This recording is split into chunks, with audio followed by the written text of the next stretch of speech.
All right, part 2. Here's the deeper thing.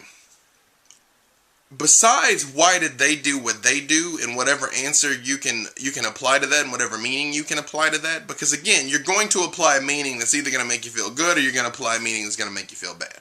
But the meaning is what you apply, because in the end, what happened is what happened. But here's the thing. Why did you choose to be bothered by it in the first place? Why did you choose to let this event get under your skin? Like we talk about the person, the driving, the getting cut off. You might be so upset about this because it was rude. Well, why is it a problem that somebody's rude? Well, it means they don't respect me. Well, why is it a problem that nobody respects you? See, now we're getting to it now, you know? You know, as we keep digging, there might be some insecurity there in you.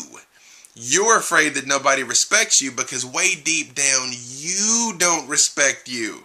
You understand? So you ever heard that you cannot love or hate in someone else what you don't love or hate in yourself? And how I've said that you cannot love someone more than you love yourself, and you will not let someone love you more than you love yourself? It's the same thing. We've talked about this before. For me, my thing is hypocrisy. I don't like hypocrites. I don't like hypocrites. Like when somebody says one thing and does another thing, that bothers me. And I'm not talking about, you know, the normal day-to-day mistakes. Like we all make mistakes. Everybody's like, oh yeah, no, you totally shouldn't drink. And then out on Friday, you're like, you know, that happens. That's not what I'm talking about. When I say hypocrite, I mean, well, I don't want to insult anybody's political affiliations. Let's see. A hypocrite is somebody like a governor of a state, of a country, that's entire platform is anti-prostitution, and yet he spent like $80,000 on prostitutes. That's hypocrisy. Or somebody that rails about family values and things of that nature and how important family is, blah, blah, blah, and yet this person is cheating with a woman from South America. See, now I've insulted somebody from both major American political parties, so everybody should be equally upset. But seriously though, you see what I mean? It's like, don't campaign for women's rights and then you go home and you beat your wife. That's hypocrisy. That's what I don't like. But the thing is, the reason why I don't like that is because I'm acutely aware of becoming that, right? I work really hard to actually apply all this stuff that I say to you guys. I work really hard to make sure that I'm kind of together as a person because I know lots of coaches and therapists and doctors and all kinds of people and success type people whose lives are in shambles. In shambles. That is just one big facade that they put up. And they don't actually know anything more than anybody else. It's just they've just managed to get paid for spouting what should work but that they don't actually apply. It's like if you had somebody that was trying to teach you to be a bodybuilder and they weighed 400 pounds. And not even like they used to be, like Mr. Olympia, and then they blew out their arm or something. I mean, just some fat dude who's like, I can help you be skinny. Would you listen to that person? No, right?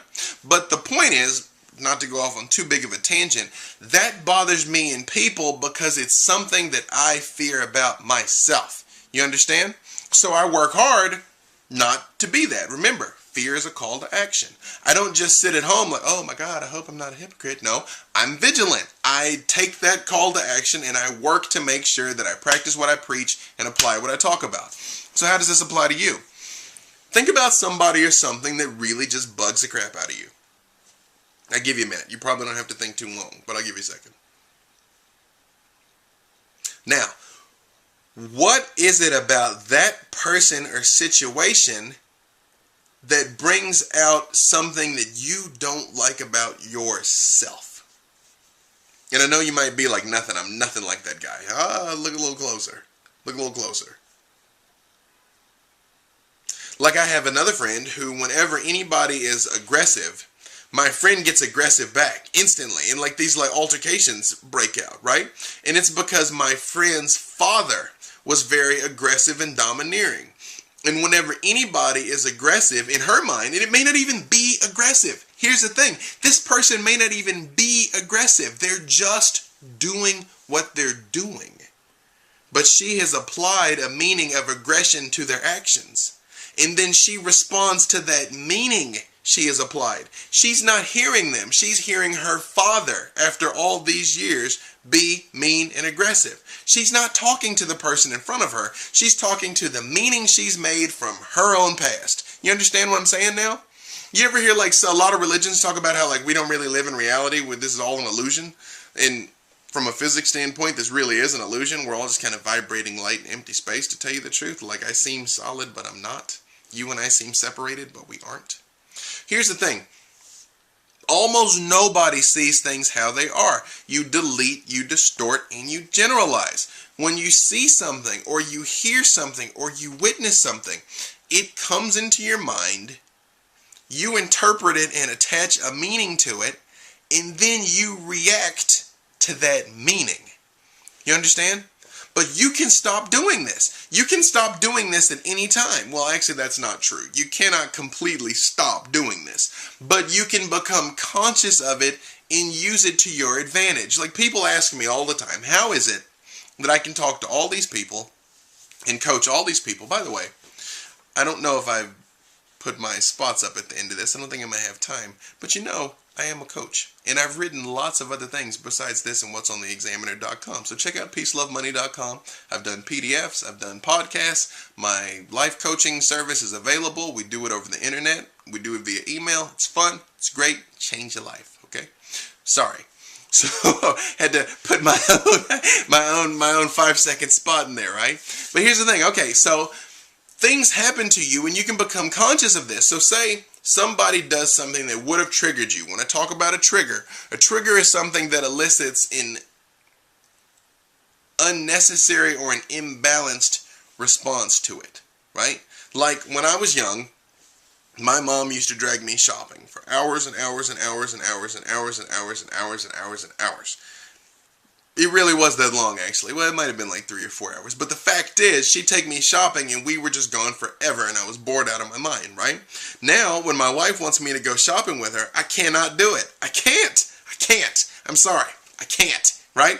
I'll bring a book, leave me outside, let me sit outside and read my book, right? And you go shop and spend all the money you want. But if you want me to come along with you and tell you like which dress I like and things like that, I cannot do it. I can't. Because it's a trigger from my past. It's got nothing to do with my wife. That little kid in me still, after all these years, that little kid in me is still upset that he's getting dragged away from the Nintendo to go shopping, right? But it's not her. It's not shopping. It's not even today. It's the past and a meaning that I have attached to it, right? So when you have a situation now, anything now, if your boss talks to you and you think they're, being mean to you, just stop and ask yourself, first and foremost, what's actually happening here? I'll give you the benefit of the doubt. Maybe your boss really is being crabby, but hey, who knows? Maybe your boss's boss was just yelling at her. Maybe your boss's boss just got chewed out by her boss, right? And crap is rolling downhill, right? Maybe she had a flat tire she had to change in the rain, right? Maybe something's going on in her home or personal life that you're not even aware of. So when you would have looked at it like, why is she being mean to me? The fact is, it's probably got nothing to do with you. So when you understand that there's other forces at work in people's lives, then it helps you not to take everything so personally. And that's really what it comes down to. Don't take things personally. Like, people ask me, how is it that I can deal with so many upset people, so many problems all the time, and remember all the details, and I'm always so cheerful? Because I don't make anybody else's problems about me. I really don't. Well, that, and I realize that everything happens for a reason, and that they have an opportunity to learn and grow, and that I can help them resolve it. But that's the positive spin that I've put on it. I used to get upset about people's problems, but I don't anymore. I really don't. People tell me some really sad things, and it doesn't upset me because I know I can help them. I know that they can help themselves, and that it's going to get better. And I know that God's in control of all of it. So what do I have to be upset about? But that's the meaning that I've chosen to attach to it. You understand? I'm about out of time. Reframe it. It means what you think it means. So make it mean something good. And find me. Facebook, MySpace, Twitter, B. Dave Walters. I love you. You're great. Okay, bye-bye.